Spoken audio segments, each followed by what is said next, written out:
Daralun, Tengku Muhammad Yusuf atau dikenal dengan Abia Jenib bersama Tengku Kumala mengisi pengajian di Taman Masjid Haji Kecik Lemi pada Jumat 18 November 2022 malam. Tausiah dimulai pada pukul 20 waktu Indonesia bagian Barat sampai dengan selesai. Dalam tausiah kali ini, pendakwa cilik Tengku Kumala turut menyampaikan dakwah dari atas mimbar. Ketua BKM Masjid Haji Kecik Lemi, Haji Kamaruzzaman HKL pada Serambi mengatakan, kegiatan pengajian di Taman Masjid HKL merupakan kegiatan rutin dilaksanakan. Kegiatan di Taman Masjid Haji Kecik Lemi sebagai syiar Islam sekaligus untuk memfasilitasi masyarakat untuk memperdalam ilmu agama.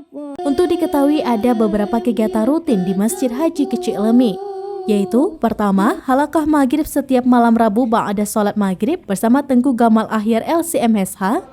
2. Pengajian setiap malam Jumat ba'da salat Isya bersama Tengku Asnawi Uletiti.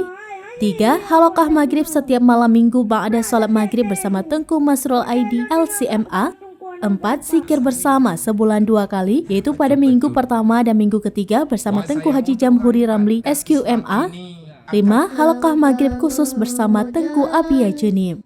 Dari Banda Aceh, Syamsul Azman, serambinews.com. Saya patimo kapuno buleni baba dan kaki katimang